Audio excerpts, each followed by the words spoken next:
Petit tuto, comment infliger des PLS aux trolls de Twitter. Alors, un des objectifs de ce format du drama productif, c'est que vous puissiez, au fur et à mesure des épisodes, commencer à comprendre comment est-ce qu'on répond aux attaques, comment est-ce qu'on parvient à désamorcer les petits stratagèmes, des vilains petits intrigants, des gens qui n'ont que ça à faire que d'enquiquiner les créateurs et les honnêtes travailleurs. C'est pour ça que je me bats, c'est parce que plus vous serez résilient, plus les trolls parleront dans le vent et plus nous bâtirons un espace public au service des connaissances et des compétences. Un des principes fondamentaux pour surnager dans les clashs, c'est qu'il faut parvenir à toucher sans être touché. Celui qui gagne le clash, en tout cas celui qui perd le moins de plumes dans un affrontement, c'est celui qui parvient à affecter l'autre sans que ça ne l'affecte. Parce que plus vous montrez vos émotions, plus vous montrez que vous êtes touché et plus l'autre pourra l'exploiter contre vous. Pour développer cette compétence, pour améliorer votre résilience, Twitter est un bon endroit. Parce que Twitter, c'est la poubelle d'Internet, c'est là où sévissent des gens qui sont désœuvrés, des gens qui n'ont pas grand-chose à faire de leur journée. C'est un réseau qui penche plutôt à gauche, et ça, je trouve que c'est assez triste. C'est triste que les gens qui ont une culture et des valeurs de gauche consacrent leur temps et leur énergie sur le réseau où on ne fait pas d'argent, sur le réseau où il y a le moins de possibilités de palper des thunes. Après, qui suis-je pour les juger? Peut-être qu'on vit très bien d'amour d'eau fraîche et de ratio. Quoi qu'il en soit, sur ce réseau, je subis régulièrement les attaques de trolls. Et pour bien réagir à ces attaques, il faut comprendre ce qu'est un troll. Un troll, c'est quelqu'un qui fait du 160 sur l'autoroute de la médiocrité, confortablement installé dans sa Somme mobile en direction de Sommeville. Ce sont des gens dont l'ego est tellement blessé que les seules choses qui peuvent égayer leur journée, c'est de faire perdre un peu de temps à ceux qui réussissent mieux qu'eux. En voici un exemple typique. Si Victor Ferry est devenu docteur, je peux au moins devenir Idriss Aberkane sans forcer. Systématiquement, dès que je suis au chômage, j'ai envie de retourner à l'école pour étudier. Donc on est face à quelqu'un qui apparemment traverse une période difficile, et la seule chose qu'il trouve à faire pour se rassurer, c'est essayer de se comparer à moi. Bon d'accord, ça va pas, mais ça pourrait être pire, je pourrais être Victor Ferry. Voici maintenant la chose à ne pas faire face à ce genre d'attaque. Évidemment, ma première réaction, c'est de me dire,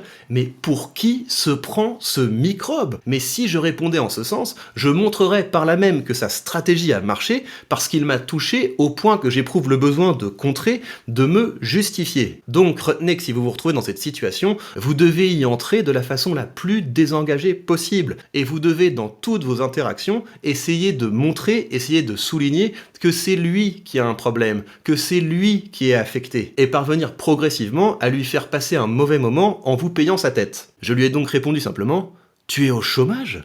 Quelle surprise !»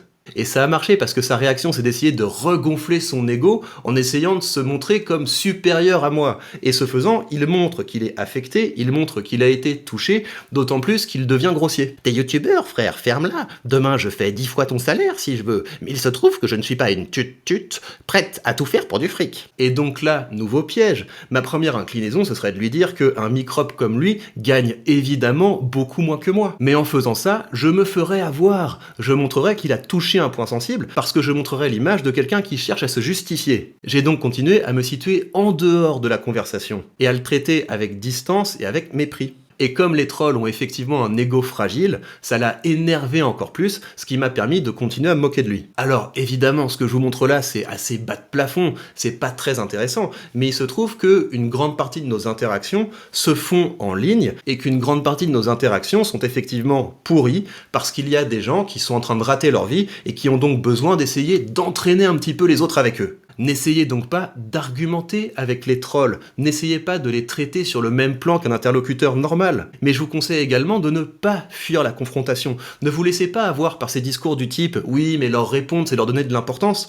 Vous ne pourrez pas toujours fuir. Il y aura des moments où vous aurez en face de vous des critiques, peut-être en direct, peut-être que vous allez devenir un peu connu et que quelqu'un de connu fera une vidéo sur vous, et là vous devrez répondre. Et vous répondrez d'autant mieux que vous aurez appris au fur et à mesure de petites confrontations à développer votre résilience, à apprendre à toucher sans être touché. Côté finance maintenant, ma vidéo de réponse à l'odieuse critique de Nox a bien démarré, j'en suis ravi. Par contre, je ne suis pas certain qu'il soit disposé à assumer, parce que quand je suis allé partager le lien vers ma vidéo sous sa critique, il m'a bloqué. Oui, vous avez bien entendu, il m'a bloqué. Donc c'est le même mec qui me dit « Tu as peur, Victor, peur de la contradiction, peur de la politique, peur de l'altérité, peur du tumulte, peur de l'incision », qui me bloque comme un petit garçon penaud quand je lui réponds. Quoi qu'il en soit, qu'ils me répondent ou qu'ils ne me répondent pas, je trouverai toujours de la matière pour me faire de l'argent sur le dos des trolls et des petits intrigants et continuer de faire grandir mon portefeuille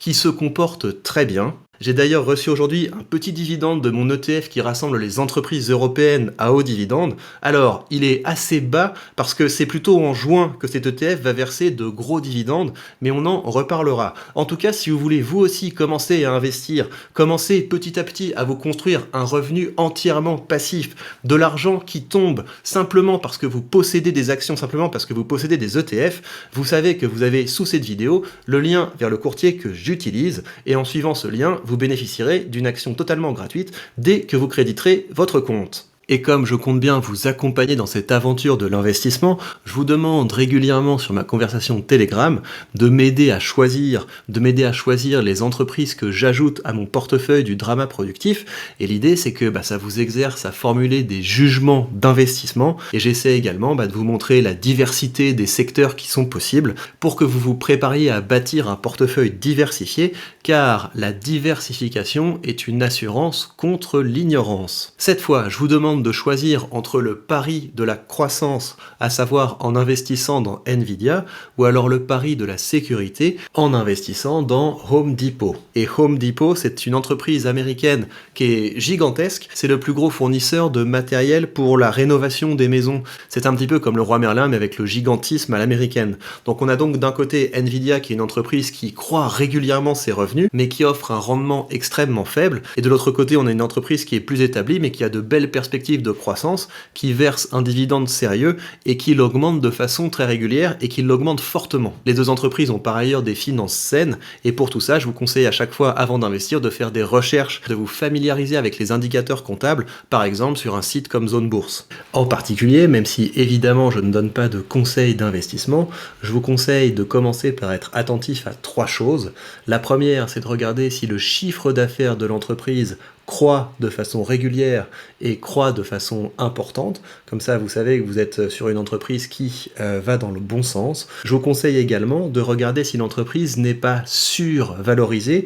Et un indicateur qui vous permet de savoir si l'entreprise est survalorisée ou non, c'est ce qu'on appelle le PER. Le PER, ça signifie Price to Earning Ratio. Et en fait, si vous regardez le PER d'une entreprise comme ça, dans le vague, ça ne vous dira rien. Ce qui est important, c'est de comparer ce chiffre aux autres entreprises du secteur. Et finalement, ce que je vous conseille de regarder, c'est également ce qu'on appelle, si vous êtes intéressé par la stratégie de dividende, c'est de regarder ce qu'on appelle en anglais le payout ratio, c'est-à-dire le rapport entre le bénéfice net par action et le dividende qu'elle paye. Et donc l'objectif, c'est de vous assurer que l'entreprise a bien les moyens de continuer à payer un dividende tout en gardant suffisamment d'argent dans ses caisses pour financer sa croissance. Voilà, j'espère que cet épisode vous a plu, qu'il va vous permettre d'être plus résistant, plus résilient face aux attaques des vilains petits trolls et des petits intrigants. Le combat ne fait que commencer, mais l'intelligence finira par triompher. En attendant, pour gagner la guerre, il faut devenir la guerre, et je vais vous y préparer. One shot, that's all you got. Take it right now, before you get lost, yeah. One shot, that's all you got. Write your own story, you control the plot.